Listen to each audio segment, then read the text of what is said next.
Hello everyone, स्वागत है आपका आपके अपने यूट्यूब चैनल लक्ष्य क्लासेज में।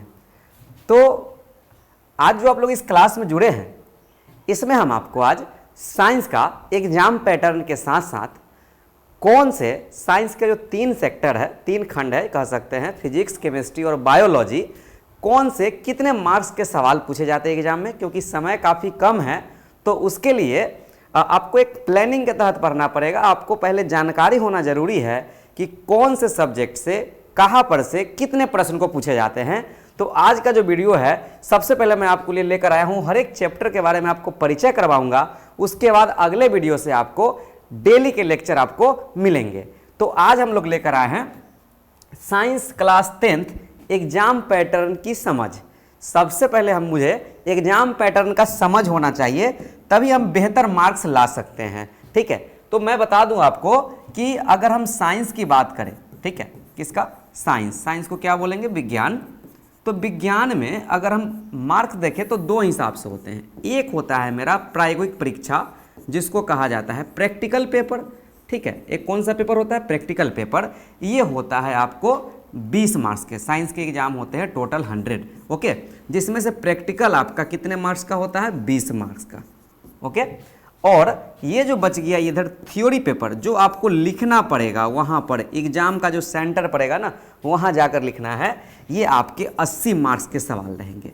ठीक है, ये तो क्लियर हो गया आपको, ये स्कूल में मिलेगा आपको 20 मार्क्स प्रैक्टिकल के समय। ठीक है, अब ये 80 मार्क्स का मुझे एग्जाम देने हैं थ्योरेटिकल, ओके। अब ये 80 मार्क्स 2 खंड में बटे होते हैं। मतलब एग्जाम पैटर्न में देखें तो एक सब्जेक्टिव होता है और एक ऑब्जेक्टिव होता है। सब्जेक्टिव 2 हिसाब से, एक 2 अंक स्तरीय वाले प्रश्न और एक 5 अंक स्तरीय वाले प्रश्न। उससे पहले मैं आपको बता दूं कि साइंस जो है आपके 3 सेक्टर में आपको पढ़ना। ये थ्योरी जो 80 मार्क्स के हैं वो कहाँ से पूछे जाएंगे, तो ये तीन हिस्से में ये पूछे जाएंगे। एक होता है इसका हिस्सा फिजिक्स, ठीक है, एक होता है आपका केमिस्ट्री, ओके, और एक होता है मेरा बायोलॉजी, ओके। ये 3 आपके खंड है साइंस के, जो आपको वहाँ से 80 मार्क्स के टोटल सवाल आएंगे एग्जाम हॉल में। अब इसमें अगर देखेंगे तो आप ऐसा, आपके सबसे पहले मैं बता दूं आपको कि साइंस या कोई भी सब्जेक्ट को अगर आप 10th में देखोगे तो 3 लेवल के प्रश्न होते हैं। पहला ऑब्जेक्टिव लेवल। ऑब्जेक्टिव लेवल जो होता है उसमें आपको दुगने प्रश्न रहेंगे और उसमें से आधा प्रश्न का जवाब देना है, यानी कि दुगना ऑप्शन रहेगा, ओके। और एक होता है सब्जेक्टिव। सब्जेक्टिव में 2 बातें हो जाती है। सब्जेक्टिव में कितने बातें, 2 बातें। पहला 2 मार्क्स का 2 अंक वाला, और दूसरा कितने अंक वाला, 5 अंक वाला। बस ये ध्यान रखना है आपको, ठीक। बाकी पूरा आपको इजी लगने लगेगा। तो फिजिक्स में अगर बात करें तो फिजिक्स में आपको अगर ऑब्जेक्टिव की बात करें तो ऑब्जेक्टिव में आपको 12 मार्क्स के करीब आपके ऑब्जेक्टिव आपको पूछेंगे। हम बात कर रहे हैं 40 में, ठीक है। मैं आपको बता दूं कि ये 80 मार्क्स जो है ये 2 हिस्से में बढ़ जाते हैं। मैं यहाँ पर आपको बता रहा हूँ 80 मार्क्स जो है ये कुल में से 2 हिस्से में बढ़ जाते हैं, एक ऑब्जेक्टिव और एक सब्जेक्टिव, ओके। ऑब्जेक्टिव आपको 40 जवाब देने हैं और सब्जेक्टिव भी आपको 40 अंक का जवाब देना है, ठीक है। ऑप्शन रहेंगे उसमें, वो बात की बात है, वो दुगने ऑप्शन वाले भी स्थिति चल रही है। तो ये 40 अंक का ये बंटवारा जो है लगभग फिजिक्स, केमिस्ट्री और बायोलॉजी से अलग अलग होने वाला है। तो फिजिक्स में अगर ऑब्जेक्टिव की बात करें तो लगभग 12 सवाल आपको रहेंगे बनाने। फिजिक्स के ऑब्जेक्टिव से 12 मतलब बनाने नहीं, मतलब 12 क्वेश्चन जरूर उसमें रहेंगे आपके। अगर ऑप्शन ना हो तब 12 है तो 12 के दुगना अगर आपको ऑप्शन दे रहा है तो 24 प्रश्न रहेंगे, जिसमें से 12 का जवाब देना है। वो मिक्स रहेगा, लिखा हुआ नहीं रहेगा कि ऊपर हाँ ये फिजिक्स का क्वेश्चन है, बायोलॉजी का है, केमिस्ट्री का है। आपको पढ़ते पढ़ते आपको पता चल जाएगा कौन सा सब्जेक्ट का क्वेश्चन है। अगर सब्जेक्टिव का बात करें तो सब्जेक्टिव मैंने पहले ही बताया 2 खंड होते हैं। एक खंड जो है आपका, इसमें 4 क्वेश्चन पूछे जाएंगे 2 अंक वाले। कितने अंक वाले, 2 अंक वाले। 4 क्वेश्चन कितने अंक वाले, 2 अंक वाले। और एक क्वेश्चन पूछे जाएंगे आपका लॉन्ग, ये जो होगा आपका ये 6 अंक वाला होगा। ये लॉन्ग क्वेश्चन कितना अंक वाला, 6। ध्यान रहे, ये 4 प्रश्न के लिए आपको 8 क्वेश्चन दिए जाएंगे, उसमें से मात्र 4 का चयन करना है आपको। और एक प्रश्न कितने मार्क्स का, 2 मार्क्स का, तो 4 दूनी कितने हो गए, 8। और एक लॉन्ग क्वेश्चन, ध्यान रहे, 5 अंक का नहीं होकर ये कितने अंक का होता है, 6 अंक का। तो इस तरह से फिजिक्स का मैंने यहाँ पर बंटवारा कर दिया। केमिस्ट्री की भी स्थिति सेम है, आपको 4 क्वेश्चन शॉर्ट का जवाब देना है और एक लॉन्ग क्वेश्चन। लेकिन ध्यान रहे, यहाँ जो लॉन्ग क्वेश्चन है ये आपके रहेंगे 5 अंक के। कितने अंक के, 5 अंक के, ओके। यहाँ का लॉन्ग क्वेश्चन कितने अंक के, 5 अंक के। और इसमें जो ऑब्जेक्टिव की संख्या लगभग देखा गया वो 13 पूछा जाता है। कितना, 13। यहाँ पर कितना दिख रहा है 12। और सब्जेक्टिव देखो, एक चीज़ आप ध्यान रखो, फिजिक्स हो, केमिस्ट्री हो या बायोलॉजी हो, ये तीनों में 2 अंक स्तरीय वाले प्रश्न, सभी के 4-4 प्रश्न के जवाब देने हैं आपको, ठीक है। और ये अलग अलग खंड में रहेंगे, ध्यान रहे, ऑब्जेक्टिव एक सिस्टम में रहेंगे पूरे, लेकिन सब्जेक्टिव में फिजिक्स का खंड अलग, केमिस्ट्री का खंड अलग और बायोलॉजी का खंड अलग होगा। ऐसा नहीं कि अगर 4 क्वेश्चन को जवाब देने के लिए 8 क्वेश्चन पूछा जाएगा तो उसी में से 8 बना दे, ऐसा नहीं है। फिजिक्स का अलग रहेगा, केमिस्ट्री का अलग और बायोलॉजी का अलग। तो मैंने क्या समझा है इसमें कि 2 अंक स्तरीय प्रश्न जो है सभी में 4-4 रहेंगे, क्लियर वे में आप समझ लीजिए। इसमें बायोलॉजी में भी 2 अंक स्तरीय वाले प्रश्न क्या है, 2 अंक वाले प्रश्न रहेंगे कितने, तो ये भी रहेंगे, इसकी संख्या कितना 4 रहने वाला है, ठीक है। और लॉन्ग क्वेश्चन, तो लॉन्ग क्वेश्चन आपको 1 का जवाब देना है, कितने अंक का, 5 अंक का, 2 में से 1 का जवाब देना है, ओके। और अगर ऑब्जेक्टिव का बात करें इसमें, तो इसमें जो आपके ऑब्जेक्टिव हैं वो कितने अंक के होंगे, तो इसमें भी ऑब्जेक्टिव 13 अंक के और इसमें भी ऑब्जेक्टिव लगभग 13 अंक के। तो 13 एक 14 अंक का हो जाएगा यहाँ पर, 13 13 26, हाँ ठीक है, 26 12 38, यानी 1-2 इधर उधर आपका होते रहेगा ऑब्जेक्टिव, टोटल 40 अंक का रहेगा ऑब्जेक्टिव, ओके। तो ये कुल मिलाकर आपको बात उम्मीद करते हैं समझ में आ रहा होगा कि क्या एग्जाम का ये पैटर्न है, ओके।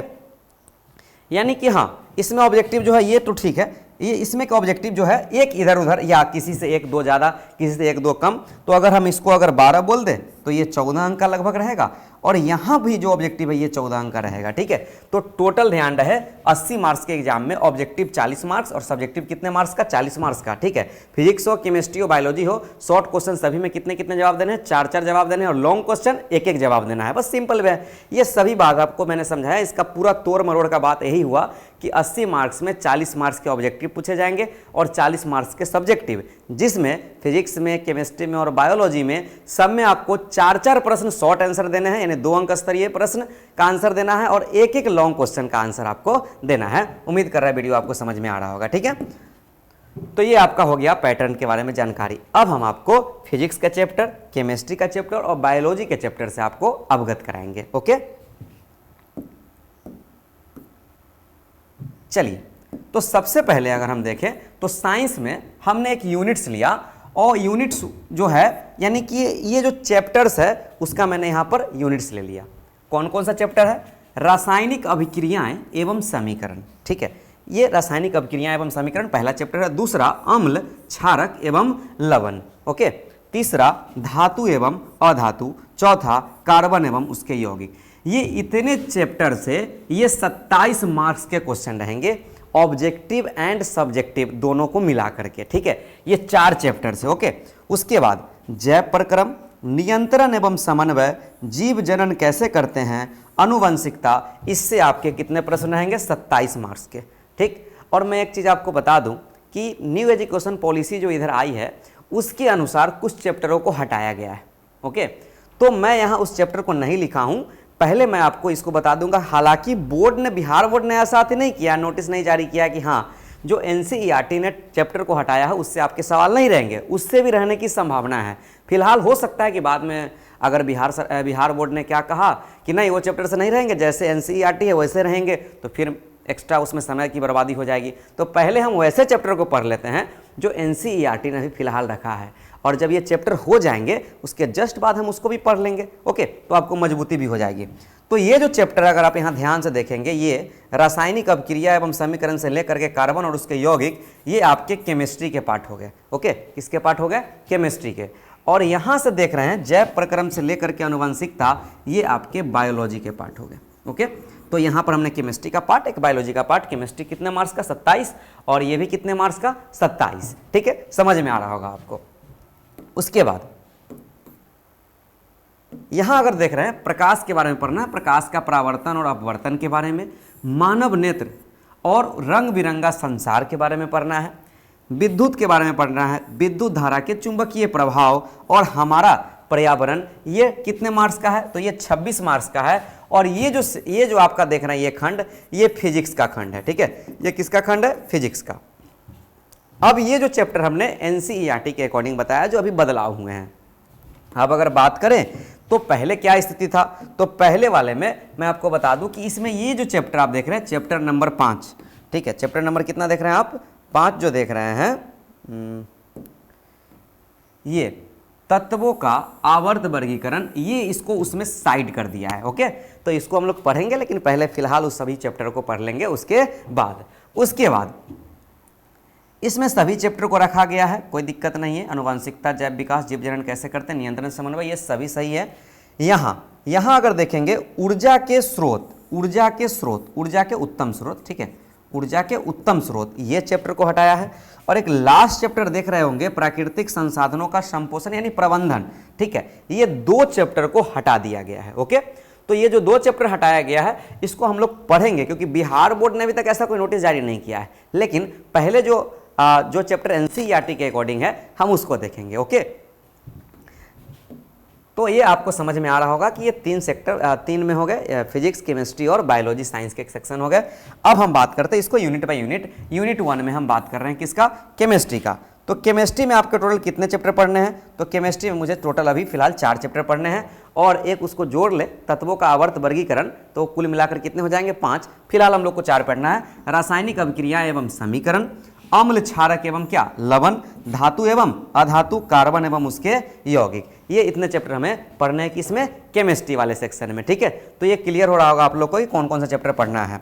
रासायनिक अभिक्रिया और समीकरण में क्या पढ़ेंगे, जितने भी रासायनिक अभिक्रियाएं हो रही है, जैसे दूध से दही बनना, लोहे में जंग लगना, ये सब फिलहाल ये जो भी दैनिक जीवन में घटनाएं उसके बारे में पढ़ेंगे। अम्ल, क्षारक और लवण, नॉर्मली आप लोग स्वाद के बारे में देख रहे हैं, अम्ल का स्वाद, जैसे आप नींबू खा रहे हैं तो नींबू खाने में कैसा लगता है, खट्टा लगता है। ठीक है, तो ये सब जो होता है ये अम्ल हो गया, तो इसी के बारे में जानकारी हासिल करेंगे। लवण, नमक को खाते हैं हम लोग डेली, तो नमक क्या है, लवण है, सॉल्ट। ठीक है, ध्यान रहे, तो ये सब पढ़ना है। धातु और अधातु, जैसे लोहा हो गया, सोना हो गया, चांदी हो गया, ये सब क्या है, धातु यानी मेटल्स है, इसके बारे में जानकारी हासिल करना है। ठीक, कार्बन और उसके यौगिक, जो भी पदार्थ हम लोग खाते पीते हैं, जितने भी पदार्थ वो सभी हाइड्रोकार्बन्स है, यानी कि हम हाइड्रोजन और कार्बन का सेवन करते हैं, जो हमारे बॉडी को, जिसको हम नहीं बोलते हैं कि कार्बोहाइड्रेट्स है सब में, यानी हमें एनर्जी देता है। कार्बोहाइड्रेट्स बोलने का मतलब कि हमें किस चैप्टर में पढ़ना होगा उसको, कार्बन और उसके यौगिक में, यानी सिर्फ कार्बन ही कार्बन, हमारा पूरा बॉडी में हमें जो एनर्जी मिलता है वो किसकी सहायता से, कार्बन की सहायता से। जैसे अगर आप देखोगे ग्लूकोज का फॉर्मूला आपसे पूछे तो तुरंत आप बताओगे सर ग्लूकोज का फॉर्मूला C6H12O6, देख रहे हैं, कार्बन है, हाइड्रोजन है, ये आपको 100% रहेंगे जो भी हमारे खाने पीने के सामान है, तो इसके बारे में हमको पढ़ना है। तो ये 4 चैप्टर आपके लिए इंपॉर्टेंट होने वाले हैं। ये 4 चैप्टर मिला करके 27 मार्क्स आपके कवर होंगे। ठीक है, एक प्लानिंग के तहत पढ़ेंगे आप लोग। यूनिट 2 बायोलॉजी, बायोलॉजी में भी कितने चैप्टर, 1 2 3 4। जैव प्रक्रम, यानी हमारे जीवन में जो हमारा प्रोसेस है, जैसे मान लीजिए कि हम जीने के लिए बहुत सारे वर्क करते हैं, क्या क्या करते हैं, सांस लेते हैं, ठीक है, अपना खाना जुड़ाते हैं, ये सब काम करते हैं, तो ये सब के बारे में हमको पढ़ना है जैव प्रक्रम में। उसके बाद नियंत्रण और समन्वय, नियंत्रण हम अपने बॉडी पर नियंत्रित करते हैं कि किस प्रकार उसे चलाना है, कितना उसको एनर्जी चाहिए कि हम उतना कर सके। हमारे बॉडी में बहुत सारे अंग है, तो उसके बीच समन्वय कैसे रहेगा, यानी तालमेल कैसे रहेगा, इसके बारे में इसमें पढ़ना है। जीव जनन कैसे करते हैं, आपको पता है कि जनन एक ऐसी प्रक्रिया है जिसमें जैसा आबादी हो उसी तरह की, उसी प्रजाति का आबादी क्या रहता है, कायम रहता है, जिसमें एक नर और एक मादा भाग लेते हैं। ठीक, अनुवंशिकता पढ़ना है, जिसमें हम कभी कभी देखते हैं ना कि अपने समाज में कभी कभी क्या आप लगभग देख रहे हो कि माता पिता का जो चेहरा है वो बच्चों में मिल रहा है, उसके गुण मिल रहा है, तो ये सब किसके कारण, अनुवंशिकता के कारण, ये सबको हम लोग देख लेंगे इसमें। ठीक, तो जब चैप्टर स्टार्ट होगा तो मैं आपको बारी बारी से सबको देखते जाऊँगा। अब यूनिट 3 फिजिक्स, फिजिक्स में कौन कौन चैप्टर है, प्रकाश, जो अभी हम आप मुझे भी देख रहे हैं, जो वो किसकी उपस्थिति में, प्रकाश की उपस्थिति में। ठीक है, वो कैसे, तो प्रकाश हम पर पड़ती है, उसके बाद टकरा कर वापस लौट के जाती है, तो प्रकाश हो गया। इसमें एक परावर्तन होता है, एक अपवर्तन। अब परावर्तन कहाँ होगा, तो आप देखे होंगे बचपन में, आप मिरर लेकर के चमकाते हुए देखे होंगे उसमें कि लाइट रिटर्न चले जाती है, तो वो परावर्तन। और अपवर्तन क्या होता है, चश्मा किसी को लगाते हुए आपने देखा है, चश्मा की सहायता से क्या होता है कि जब उसे मान लीजिए कोई अक्षर नहीं दिखता है तो वो अक्षर आराम से दिखने लगता है, वहाँ पर क्या हो रहा है, अपवर्तन हो रहा है प्रकाश का। ठीक है, क्या हो रहा है, अपवर्तन। अगला चैप्टर है मानव नेत्र तथा रंग बिरंगा संसार। मानव नेत्र यानी ह्यूमन आई, हमारा जो आंख है उसका क्या काम है, ये पूरे रंगीन दुनिया को देखना। कितना सुग्राही, ये मतलब कितना सेंसिटिव होता है कि हम इसकी सहायता से पूरे दुनिया को क्या कर सकते हैं, रंग बिरंगी दुनिया को देख सकते हैं, तो उसके बारे में जानकारी रखना काफ़ी जरूरी है। ओके, उसके बाद अगला चैप्टर है विद्युत। इस शब्द के बिना जीवन का कल्पना ही अब संभव नहीं है। अगर अभी विद्युत नहीं रहे, अगर इलेक्ट्रिक करंट नहीं रहे तो अभी इतनी गर्मी है, तो गर्मी में आपकी स्थिति खराब हो जाएगी। यानी लोग इसके आदी हो चुके हैं, मतलब आदत लग गया, हैबिट्स हो गए इसके। यानी विद्युत के बिना आप जीवन की कल्पना ही संभव नहीं है। इसलिए इस चैप्टर को हम लोग समझें कि विद्युत क्या है, उसमें एमीटर क्या होता है, वोल्ट मीटर क्या होता है, और कुछ घरेलू परिपथ के बारे में भी जानकारी हासिल करेंगे। उसके बाद अगला चैप्टर है विद्युत धारा के चुंबकीय प्रभाव। आप देखते होंगे एक बॉक्स में वो क्या लगा होता है, चुंबक लगा होता है। किससे बचता है? वो करंट से बचता है। आखिर ये इफेक्ट कैसे आया, उसी के बारे में पढ़ना है। विद्युत धारा के बहने से क्या क्या चुंबकीय प्रभाव आता है, यानी मैग्नेटिक इफेक्ट आता है। ठीक है, उम्मीद कर रहा है आपको समझ में आ रहा है। और एक लास्ट चैप्टर हमारा पर्यावरण, यानी हमारे चारों ओर का जो वातावरण है वो कैसा है, उसमें क्या है, वायु है, पानी है, ये सब के बारे में थोड़ा थोड़ा हमें जानकारी हासिल करना है। तो उम्मीद करते हैं आपको तीनों यूनिट समझ में आया होगा, फिजिक्स का, केमिस्ट्री का और बायोलॉजी का। तो फिलहाल मैं आपको इसमें जो आपको वीडियो आने वाले हैं लेक्चर, वो फिजिक्स के चैप्टर का आएंगे। सबसे पहले आपको प्रकाश का परावर्तन और आवर्तन का चलेगा, और एक यूनिट 1 का चैप्टर केमिस्ट्री का रासायनिक अभिक्रियाएं एवं समीकरण आएंगे। ठीक है, तो उम्मीद कर रहे हैं आपको पूरा पैटर्न के साथ ये पूरा कहानी आपको समझ में आ गया होगा। अब मिलेंगे जब हम लोग अगले वीडियो में, तो आपको केमिस्ट्री का यूनिट 1 रासायनिक अभिक्रियाएं एवं समीकरण को पढ़ाएंगे।